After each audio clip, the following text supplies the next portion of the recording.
समय पहले ही मिल चुकी थी, इसीलिए उससे हुई हानि से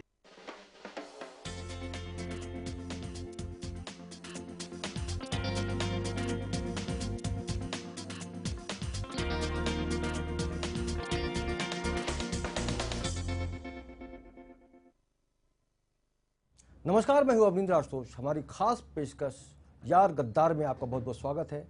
आज हम बात करेंगे महाराष्ट्र में जो भी राजनीतिक सरगर्मियां हैं उसमें दोस्ती का कितना बड़ा एक नुकसान हुआ है। शिवसेना भारतीय जनता पार्टी का जो साथ था 25 सालों का, उस पर कहीं ना कहीं से कुठाराघात हुआ है और आज अपने अपने मकसद के लिए सारी पार्टियां अलग हो गई हैं, चाहे वो कांग्रेस हो, एनसीपी हो। निश्चित रूप से महाराष्ट्र की राजनीति ये इस बार बहुत ही अलग मोड़ पर आ गई है और जाहिर सी बात है इस बार जो वोटर है, मतदाता है, उनके बीच कौतूहल का विषय सिर्फ यही है कि दोस्ती जिस तरह से खत्म हुई है उसके पीछे मकसद क्या है, नेताओं का, पार्टियों का। और जाहिर सी बात है जब भी इस तरह का वातावरण बनता है तो जनता सब समझती है, क्योंकि लोकतंत्र में जनता ही जनार्दन होती है। शिवसेना और भारतीय जनता पार्टी का जो एक रिश्ता था, अटूट रिश्ता था, उसको लेकर आज कहीं ना कहीं से सवाल खड़े हो गए हैं कि वाकई यार कौन है, गद्दार कौन है। जानते हैं एक रिपोर्ट में कि वाकई ये दोस्ती किस तरह से टूटी है।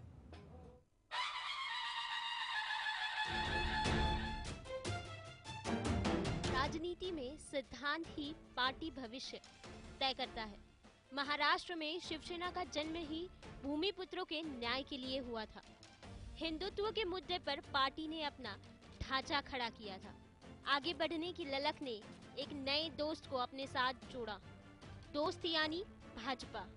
फिर दोनों गठबंधन की गाड़ी पर महाराष्ट्र की तस्वीर और तकदीर बदलने के लिए आगे बढ़ते गए। समय के साथ साथ ये गठबंधन 25 साल तक बदस्तूर जारी रहा, लेकिन कहते हैं ना कि मकसद के साथ।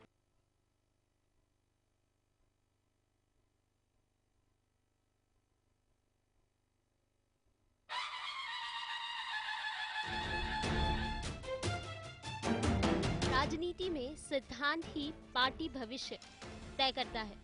महाराष्ट्र में शिवसेना का जन्म ही भूमिपुत्रों के न्याय के लिए हुआ था। हिंदुत्व के मुद्दे पर तो ये जो दोस्ती थी उसमें अब बिखराव आ गया है, एक दूसरे पर छींटाकशी का दौर शुरू हो गया है। हर पार्टी अपने बलबूते चुनाव में खड़ी है और जाहिर सी बात है सबसे बड़ी चुनौती भारतीय जनता पार्टी और शिवसेना के बीच है, क्योंकि अब दोस्ती का जो रिश्ता था वो खत्म हो गया है और अब एक प्रतिस्पर्धा की बातचीत सामने आ गई है और हर पार्टी यही चाहती है कि वो अपने बलबूते सरकार बनाए। ये बड़ा ही दिलचस्प चुनाव होगा इस बार का। 2014 का जो विधानसभा चुनाव है, महाराष्ट्र में अलग अलग तरीके से लोग सोच रहे हैं, चर्चा कर रहे हैं कि वाकई इस बार सरकार किसकी बनेगी, विकास की बातें कितना मायने रखती हैं इस चुनाव में। क्योंकि भारतीय जनता पार्टी और शिवसेना का जो रिश्ता था उसमें आज खटास आ गई है और शिवसेना लगातार भारतीय जनता पार्टी का विरोध कर रही है। और सबसे अहम बात है कि जो प्रधानमंत्री देश के हैं नरेंद्र मोदी, उनका भी लगातार विरोध किया जा रहा है, चाहे वो शिवसेना हो, कांग्रेस हो, एनसीपी हो और मन से। तो शिवसेना का एक धर्म बन गया है उनका विरोध करना, और जिस तरह से उन्होंने अफजल खान की उपाधि दी है नरेंद्र मोदी को, उससे शिवसेना की जो भावना है, उसकी जो सोच है, उसको आम आदमी समझ गया है। और मतदाता ये समझ नहीं पा रहा है कि आखिर ये टूटा रिश्ता तो क्यों टूटा, कैसे टूटा। और दोनों मिलकर जब आगे बढ़ने की बात करती थी तब लगता था कि महाराष्ट्र का विकास होगा, लेकिन आज हर पार्टी अपने बलबूते खड़ी है और सबके सामने चुनौतियां हैं कि वाकई किसको कितनी सीटें मिलेंगी।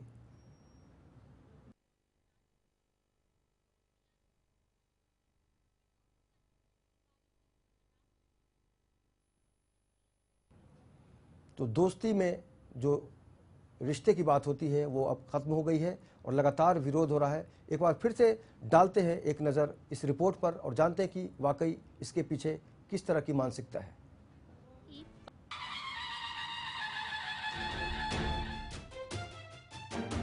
राजनीति में सिद्धांत ही पार्टी भविष्य तय करता है। महाराष्ट्र में शिवसेना का जन्म ही भूमिपुत्रों के न्याय के लिए हुआ था। हिंदुत्व के मुद्दे पर पार्टी ने अपना ढांचा खड़ा किया था। आगे बढ़ने की ललक ने एक नए दोस्त को अपने साथ जोड़ा, दोस्त यानी भाजपा। फिर दोनों गठबंधन की गाड़ी पर महाराष्ट्र की तस्वीर और तकदीर बदलने के लिए आगे बढ़ते गए। समय के साथ साथ ये गठबंधन 25 साल तक बदस्तूर जारी रहा। लेकिन कहते हैं ना कि मकसद के साथ यदि स्वार्थ जुड़ जाए तब अपने पराये का भान खत्म हो जाता है। कभी गठबंधन में साथ रही शिवसेना और भाजपा महज सत्ता के सपने देख रही है और इस सपने के बीच रिश्ते तार तार हो गए। दोनों पार्टियां भ्रम में है कि अपनी ही सरकार बनेगी, मगर ये भूल गए कि यारी और गद्दारी के रिश्ते को जनता बखूबी समझती है। कभी शिवसेना अपने मुखपत्र सामना के जरिए बीजेपी पर हमला कर रही है, तो दूसरी तरफ जनसभाओं में मोदी भी बिना किसी का नाम लिए सब कुछ बोल जाते हैं। ये कैसी यारी है जिसमें ये समझ नहीं आ रहा कि कौन यार और कौन गद्दार। तो दोस्ती का जो रिश्ता है वो खत्म हो गया है। और सीधे चलते हैं संजय मिश्रा के पास और जानते हैं कि यार और गद्दार की जो परिभाषा है उसको लेकर वो क्या सोचते हैं। संजय, आपने इस गठबंधन की जो टूटन देखी है, इसमें जो एक नया रिश्ता जुड़ा है दुश्मनी का, प्रतिस्पर्धा का, उसको आप किस नजरिए से देखते हैं? कई चीजें हमें यहाँ देखने को मिल रही है, खास करके शिवसेना प्रमुख बाला साहब ठाकरे और भारतीय जनता पार्टी के शीर्ष नेता प्रमोद महाजन और गोपीनाथ मुंडे ने मिलकर जो वृक्षारोपण किया था युति का, वह वृक्ष तो विशालकाय रूप ले चुका था, लेकिन इससे पहले कि उसमें लगे हुए फल का आस्वाद वे चख पाते कि वह अब पतझड़ में तब्दील हो चुका है। कहा जाता है अवनिंद्र की दोस्त जैसा दोस्त नहीं, दोस्त जैसा दुश्मन नहीं। 25 साल से चली आ रही है दोस्ती में इस तरह दरार पड़ चुकी है कि तल्ख तेवर अख्तियार करते हुए अब एक दूसरे पर प्रहार किया जा रहा है सीधे तौर पर। खास तौर पर महाराष्ट्र में विधानसभा चुनाव 15 अक्टूबर को होने हैं और कुल 288 सीटों का आंकड़ा है। इन 288 सीटों पर अपने उम्मीदवार उतार कर दोनों ही पार्टियां कहीं ना कहीं अपने उस जनाधार के अस्तित्व को समझने का प्रयास कर रही हैं, जबकि दूसरी तरफ कांग्रेस और राष्ट्रवादी कांग्रेस पार्टी और खास करके अन्य जो राजनीतिक पार्टियां हैं उनके भी उम्मीदवार चुनाव मैदान में हैं। लेकिन बात की जाए इस युति की जिसे यार गद्दार की उपमा दी जा रही है, तो इसमें यार कौन है, गद्दार कौन है? खास तौर पर देश के प्रधानमंत्री नरेंद्र मोदी साहब जिस प्रकार लोकसभा चुनाव से पहले तकरीबन 5 लाख किलोमीटर तक का सफर कर उन्होंने कई चुनावी जनसभाओं को संबोधित किया और उसके बाद पूरे भारतवर्ष में मोदी लहर देखा गया। भारतीय जनता पार्टी की बात यदि हम करें तो भारतीय जनता पार्टी का जो उसका चेहरा देखकर नहीं बल्कि नरेंद्र मोदी का चेहरा देखकर लोगों ने वोट किया और बड़े पैमाने पर भारतीय जनता पार्टी को लोकसभा की सीटें उनके खाते में जुड़ी। और अब महाराष्ट्र के 288 सीटों की जब बारी आई तो एक तरफ भारतीय जनता पार्टी का यह कहना है कि एक तरफ एक पहले राष्ट्र अब महाराष्ट्र, लेकिन दूसरी तरफ ये बातें नागवार गुजर रही है शिवसेना को जो उसकी मित्र पक्ष रही है 25 सालों तक, उनका ये कहना है एक महाराष्ट्र श्रेष्ठ महाराष्ट्र। यानी बाण चल रहे हैं दोनों तरफ से। भारतीय जनता पार्टी की तरफ से जो बाण चलाए जा रहे हैं उसकी गति काफी कम है, लेकिन शिवसेना की तरफ से जो बाण चल रहे हैं एक एक बाण जो हमने सुने होंगे रामायण किताबों में हमने देखा होगा कि एक तरफ से राक्षसी सेना का प्रहार होता था तो दूसरे तरफ से प्रभु श्री राम अपने उन बाणों से तमाम उनको उसको भेद दिया करते थे। यहां पर शिवसेना पक्ष प्रमुख अपने मुखपत्र सामना के माध्यम से रोज कोई ना कोई वार कर रहे हैं भारतीय जनता पार्टी पर। और भारतीय जनता पार्टी के खास करके महाराष्ट्र के जो नेता हैं अवनिंद्र, वह तो विरोध कर रहे हैं शिवसेना पक्ष प्रमुख का और उन्हें आईना दिखाने की कोशिश भी कर रहे हैं। लेकिन सबसे बड़ी बात यह है कि बड़ी ही शालीनता से देश के प्रधानमंत्री नरेंद्र मोदी अपने बातों को जनता के समक्ष रख रहे हैं बिना किसी का नाम लिए। ये जो राजनीति देखी जा रही है यह एक अपने आप में अद्भुत राजनीति कही जा सकती है, क्योंकि कहा जाता है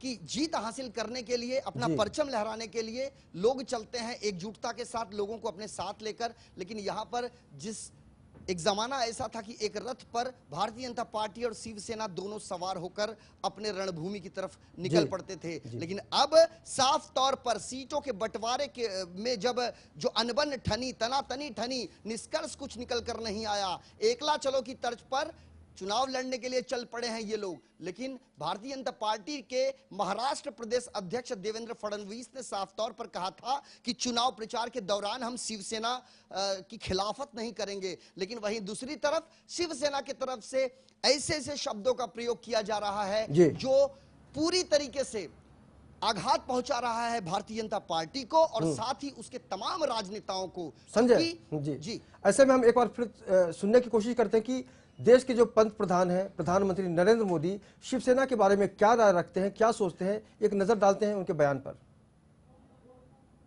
1960 में हुआ, उसके पहले गुजरात तो महाराष्ट्र का हिस्सा था और आज भी हम महाराष्ट्र छोटे भाई हैं। गुजरात वालों ने कभी, गुजरात ने हमेशा कहा महाराष्ट्र हमारा बड़ा भाई है, आज भी हम मानते हैं। और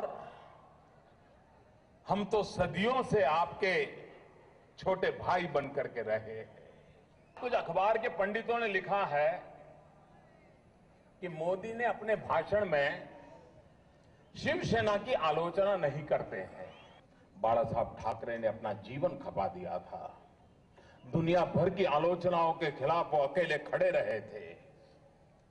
उनकी संकल्प शक्ति को मैं हमेशा आदर करता रहा हूं और इसलिए मैंने तय किया है कि बाला साहब की गैर मौजूदगी का ये पहला चुनाव है, महाराष्ट्र का पहला चुनाव है और इसलिए मैं बाला साहब के प्रति अपनी श्रद्धा और आदर को व्यक्त करने के लिए शिवसेना के खिलाफ एक शब्द भी नहीं बोलूंगा। ये मेरी बाला साहब ठाकरे को श्रद्धांजलि है, ये मेरी बाला साहब ठाकरे को आदरांजलि है। और छत्रपति शिवाजी महाराज की बात करने वाले श्रीमान शरद राव को मैं कहना चाहता हूं, आपकी बारामती में छत्रपति शिवाजी महाराज का जो स्टैच्यू है ना, उससे कई गुना बड़ा स्टैच्यू सूरत की धरती पर मैंने लगवाया है।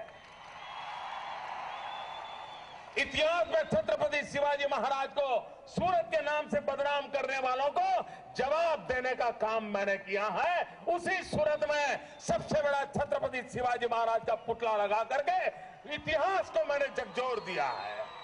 आप हमारी शिव भक्ति को ललकारना बंद कर दीजिए, ये भक्ति हमारी रगों में है। हमारे तो ये जो रिश्ता है, ये जो श्रद्धा है शिवसेना और शिवसेना प्रमुख के प्रति, उसको उद्गार के स्वरूप में व्यक्त कर रहे थे नरेंद्र मोदी। लेकिन शिवसेना भी अलग राग आलाप रही है। उद्धव ठाकरे क्या कहते हैं इस पूरे घटनाक्रम पर, आइए सुनते हैं उद्धव ठाकरे को। क्षणभर धरून चला, दिल्ली में हमारी सरकार, राज्य में भी हमारी सरकार। मुख्यमंत्री कोण? चेहरा आहे का मुख्यमंत्री पदाचा? का नुसतं शेपूट हलवणारा मुख्यमंत्री? बरं हलवेल तो हलवेल, तो पण विचारेल दरवेळेला दिल्लीकडे, हलवू का? मग दिल्ली सांगेल अभी टाइम नहीं है, थोड़ी देर के बाद फोन करो, फिर हिलाओ के शेपूट। मग परत फोन येईल, अब हिलाओ क्या? हाँ ठीक है, आधा इंच हिला सकते आप। हे असं शेपूट हलवणारा मुख्यमंत्री तुम्हाला चालेल? दिल्लीत आणि राज्यात एकच सरकार, पण राज्यातलं सरकार हे शेपूट हलवणार। हा मराठवाडा, गोपीनाथजी मुंडे हा एक आपल्या युतीतला मोठा दुवा होता, युती जोडून ठेवणारा सांधा होता। जोपर्यंत गोपीनाथजी होते तोपर्यंत युती बरोबर चालली होती। गोपीनाथजी गेल्यानंतर युती तुटली। युती जरी त्यांनी तोडली असली तरी सुद्धा खास करून मुंडे कुटुंबीय आणि महाजन कुटुंबीय यांच्या बरोबरचे आमचे काही ऋणानुबंध आहेत ते मी तुटू देणार नाही। मी या मुलींच्या मागे त्यांचा भाऊ म्हणून उभा राहणार आहे, भाऊ म्हणून। आणि मग तिथल्याही शिवसैनिकांना सांगितले की कोणत्याही परिस्थितीत पंकजा आणि प्रीतम या निवडून आल्याच पाहिजेत, पण बरोबर आहे ना? दप्तराचं ओझं आठवतं का तुम्हाला किती होतं? हा, म्हणजे गाढव बरं ओझं वाढणार, त्याच्यापेक्षा विद्यार्थ्याची हालत खराब होती। म्हणजे किती पुस्तकं, या पुस्तकाच्या ओझ्याने लहान लहान मुलं ही वाकून जातात। या माता भगिनींना माहितीये, मी 8वी 9वी आणि 10वीच्या विद्यार्थ्यांच्या पाठीवरचं ओझं काढून टाकणार आणि त्यांच्या हातामध्ये 8वी 9वी 10वीचा अभ्यासक्रम टाकून।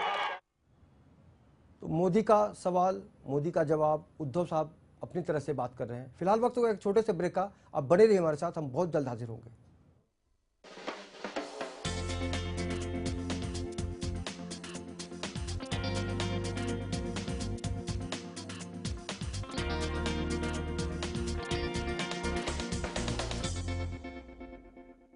आमच्या पत्तूर नळ तर आले, पण त्या नळातून येतंय काय? अव हवा येते हवा. अव खरंच पट नव्हय. मग या की आमच्या वाडीला आणि बघा की सवताच. अव तुमच्या नळातून जसं पाणी येतंय नव, तसं आमच्या नळातून भसा भसा हवा येते या. सरकारनं पाईपलाईन तर दिली, पण त्याला पाणी यायचं कवा तेच कळना. आमच्या बाया रोज मैल मैल जात्यात, तेव्हा कुठं घोटभर पाणी मिळतं आमच्या पोरा बाळासनी. अव आमच्या वाडीतच नाही तर आसपासच्या गावात बी हीच बोंब आहे. सरकारच्या निस्त्या बाता आहेत बाता. या नळावानी निस्ती हवाच. वाटोळ केलं यानं आमचं ना आमच्या महाराष्ट्राचं. खूप सहन केला विश्वासघात. चला देऊ मोदींना साथ. कमळाचं बटन दाबा, भाजपाला बहुमत द्या. Global advertisers scaling new heights in outdoor media. 30 साल के बाद पहली बार भारत में पूर्ण बहुमत के साथ सरकार बनी. अवघ्या महाराष्ट्राचं एकमत, भाजपाला पूर्ण बहुमत.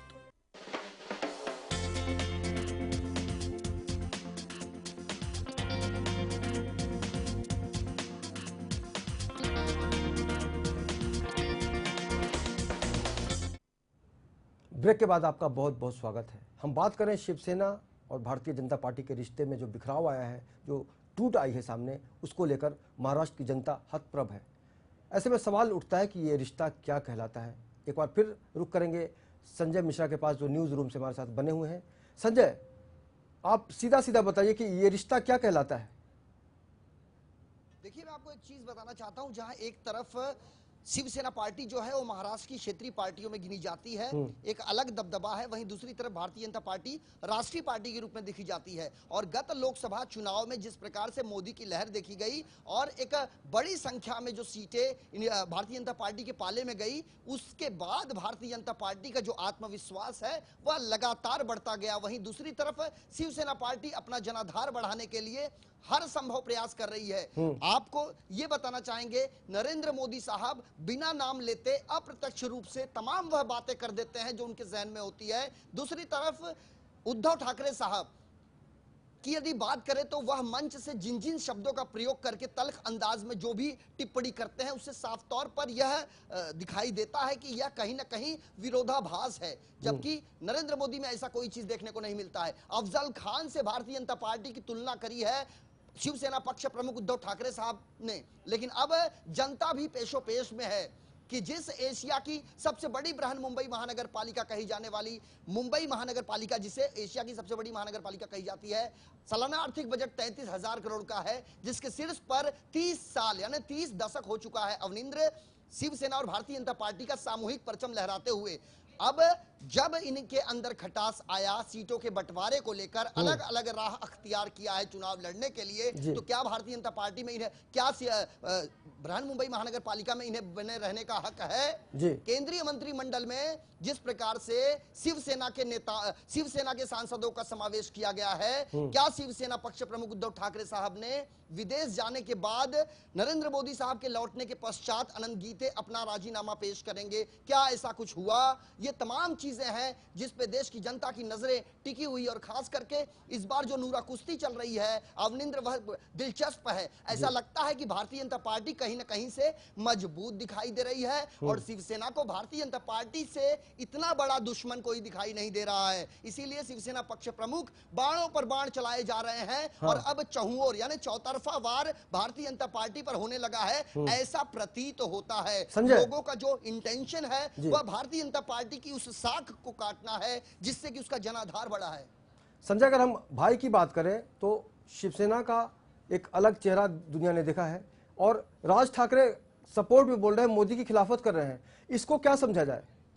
देखिए, वक्त जब पड़ता है तो खून खून को पुकारता है, और यही कहावत यहां भी चरितार्थ होते दिखाई दे रही है। महाराष्ट्र नवनिर्माण सेना के राज ठाकरे साहब अपनी जनसभाओं को जब संबोधित करते हैं तो उनका टारगेट सिर्फ नरेंद्र मोदी साहब रहते हैं, जो देश के प्रधानमंत्री हैं। उनका यह कहना है कि आप विदेशों में जाते हैं, आप विदेशों की बात करते हैं, आपने अपने हिंदुस्तान के लिए क्या किया, आपने अपने गुजरात के लिए किया, क्या महाराष्ट्र को गुजरातीकरण करने की कोशिश की जा रही है, आप पक्षपात कर रहे हैं। लेकिन बड़ा दिलचस्प है अवनिंद्र कि लोकसभा चुनाव के दौरान यही मन से प्रमुख राज ठाकरे ने अपने महाराष्ट्र नवनिर्माण सेना के स्थापना दिवस पर यह कहते हुए वह फूले नहीं समाये थे, उनकी बाँछें खिल गई थी कि यदि हमारा सांसद चुनकर आता है तो वह नरेंद्र मोदी को समर्थन करेगा यदि देश के प्रधानमंत्री के पद की नौबत आती है तो। यानी वह तमाम चीजें अब विपरीत दिशा में जाती दिखाई दे रही है, और इसका फायदा कहीं ना कहीं 288 सीटों में खड़े उन तमाम एनसीपी और कांग्रेस के उम्मीदवारों की तरफ भी होता दिखाई दे रहा है। इस बात से इनकार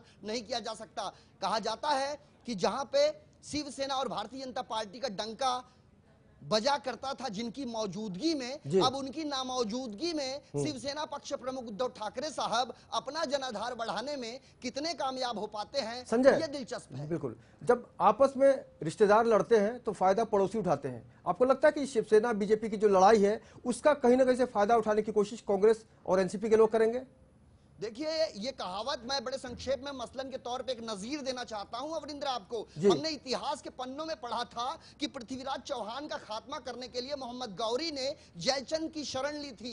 जयचंद से मिलके पृथ्वीराज चौहान का खात्मा किया। पृथ्वीराज चौहान के खात्मे के बाद जयचंद को मारने में कोई ज्यादा समय उन्हें नहीं लगा, न ज्यादा कोई मुसीबतों का सामना करना पड़ा। ऐसे में भारतीय जनता पार्टी का जो बढ़ता जनाधार है, जो बढ़ता राजनीतिक कुनबा है, इस कद को कम करने के लिए जद्दोजहद मची हुई है। शिवसेना पक्ष प्रमुख उद्धव ठाकरे साहब अपने सामना मुखपत्र सामना में जिन जिन शब्दों का इस्तेमाल करते हैं उससे यह देखना दिलचस्प होगा कि विधानसभा चुनाव के बाद यदि सीटों का आंकड़ा बटोर पाने में यदि यह नाकाम रहते हैं तो क्या फिर से जैसे थे की स्थिति में आते हैं, क्या फिर से इन लोगों के बीच में गठबंधन होता है। महायुति टूट चुकी है, अलग अलग राह अख्तियार कर ली है सत्ता हासिल करने के लिए। अब जब सीटों की संख्या की आवश्यकता पड़ेगी तो क्या फिर से भारतीय जनता पार्टी और शिवसेना एक होंगी? और दूसरी तरफ महाराष्ट्र नवनिर्माण सेना प्रमुख राज ठाकरे साहब जो लगातार भारतीय जनता पार्टी को टारगेट कर रहे हैं, इस समय ऐसा लगता है कि मानो उनका मकसद है कि भारतीय जनता पार्टी के इस बढ़ते जनाधार को कम करना। अगर हम बाकी दलों की बात करें तो उनके अंदर तो बहुत ही खुशी होगी कि आपस में ये लड़ रहे हैं, लेकिन जनता क्या महसूस कर रही है अभी? देखिए, बड़ा दिलचस्प सवाल आपने किया है। यह पूरे चुनाव का दारोमदार जो है वह जनता के हितों को लेकर टिका हुआ है, और खास करके बात की जाए तो जो राजनीति होती है, राजनीति की परिभाषा बदल दी है इन तथाकथित राजनीतिक दलों ने अवनिंद्र। राजनीति से देश हित होता है, राजनीति से जनता के जनहित में किए गए काम के राजनीति को देखा जाता है। लेकिन जिस प्रकार से यह राजनीतिक दल राजनीति कर रहे हैं, ऐसा लगता है कि यह जनहित नहीं बल्कि अपने पार्टी के हितों में काम कर रहे हैं। संजय, अगर हम दो पंक्तियां आपको सुनाकर आपका रिएक्शन जानना चाहें तो आप क्या कहेंगे कि पहले सबको जानता था, पहचानता था, अब अनभिज्ञ हो गया हूं, क्या कहूं दोस्तों, मैं राजनीतिज्ञ हो गया हूं, भाई बहन का रिश्ता जो होता है वो खत्म हो चुका है, भाई भाई का रिश्ता टूट चुका है शिवसेना बीजेपी के बीच में? जी बिल्कुल सही कहा आपने। जिस प्रकार से भारतीय जनता पार्टी एक राष्ट्रीय पार्टी है, शिवसेना एक क्षेत्रीय पार्टी है। भारतीय जनता पार्टी को बड़े भाई की उपमा दी गई, शिवसेना को छोटे भाई की उपमा दी गई, लेकिन देवेंद्र फडणवीस साहब का साफ तौर पर कहना है यही। राजीव प्रताप रूढ़ी साहब का भी एक बयान आया था अवनिंद्र कि राजनीति में ना कोई बड़ा होता है ना कोई छोटा होता है। ये साथ तो चले थे अपनी उस सफलता की राह प्रशस्त करने के लिए, लेकिन जो कांटे रास्तों में आए उस कांटों की चुभन को ये सह नहीं पाए, लिहाजा ये अब अलग हो चुके हैं। और कांग्रेस पार्टी अपने आप में एक बहुत बड़ी पार्टी है, 60 साल उसने इस देश पर राज किया है। खास करके कांग्रेस पार्टी का जब एक कदम उठता है अवनिंद्र तो लोगों की निगाहें यह देखने के लिए ललायित रहती हैं कि यह अगला इनका स्टेप क्या होगा। लेकिन जो स्टेप कांग्रेस पार्टी उठाती है वो आने वाले 25 सालों के लिए उठाती है। उनका लक्ष्य तत्काल प्रभाव नहीं होता है, उनका लक्ष्य होता है आने वाले दिनों के लिए जो खाका होता है वह तैयार किया जाता है। बहरहाल नरेंद्र मोदी साहब की मुंबई के सुमैया ग्राउंड पर जो जनसभा होनी है, लोगों की निगाहें उस पर टिकी है और उस मंच से वह क्या कहते हैं यह देखना दिलचस्प होगा। उसके बाद शिवसेना पक्ष प्रमुख की तरफ से क्या बयान आता है, क्योंकि अब आरोप और प्रत्यारोप के अलावा जनता कुछ नहीं देख पा रही है और जनता कदापि यह नहीं चाहती है कि इस तरह की राजनीति हो के माहौल में वह अपने परिवार के साथ रहें। अगर हम आम आदमी की बात करें तो उसके सामने कंफ्यूजन है, लेकिन भारतीय जनता पार्टी ने साफ साफ कहा, खासकर महाराष्ट्र बीजेपी ने, कि शिवसेना को ऐसा लग रहा है कि वो हार गई है, इसलिए बौखलाहट में कुछ भी अनाप शनाप बक रही है। देखिए, हर पार्टी जो होती है अपने विरोधी पार्टी के खिलाफ ही बात करती है। अगर आज शिवसेना और भारतीय जनता पार्टी में एक दीवार खड़ी हो चुकी है विरोध की, तो जाहिर सी बात है कि शिवसेना जो है वह अपने उस पुराने अंदाज में दिखाई देगी आपको, जो किसी जमाने में बाला साहब ठाकरे के मुखारबिंद से जब कोई चीजें निकलती थी तो वह एक बड़ी खबर मानी जाती थी। उसी तरीके से शिवसेना के मुखपत्र सामना में जिन जिन शब्दों का इस्तेमाल किया गया है भारतीय जनता पार्टी के लिए, ऐसे में यदि भारतीय जनता पार्टी आने वाले दिनों में एक बार फिर गठबंधन करती है, फिर इस महायुति को एक राह देती है, तो यह शर्मनाक होगा। क्योंकि यदि किसी को गाली दी जाती है और उसके बाद में उसे सहलाया जाता है, तो यह अंदाजा लगाया जा सकता है कि यह देश की राजनीति है। बिल्कुल संजय, बहुत बहुत शुक्रिया आपका इस तमाम जानकारी के लिए। लेकिन सच यही है कि जनता ही तय करती है लोकतंत्र में किसे आगे बढ़ाना है, किसे पीछे रखना है। निश्चित रूप से अब जनता ही बताएगी कि इस चुनाव के बाद वो जो निष्कर्ष निकालेगी, उसके बाद ये तय होगा कि यार कौन है और गद्दार कौन है।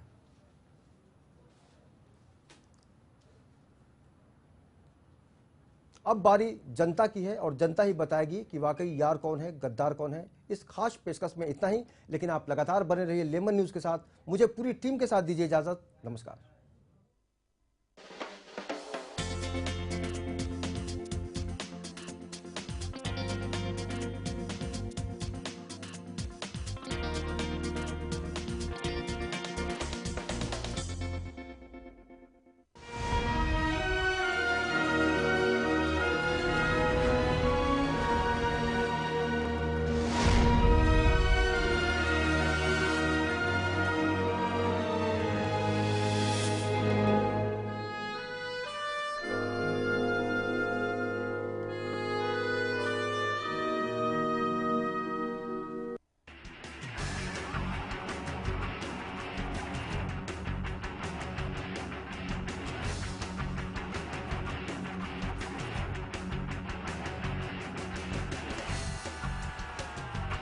हम सभी को कौतूहल होता है कि आखिर ये सैटेलाइट क्यों छोड़े जाते हैं, क्या महत्व है इनका।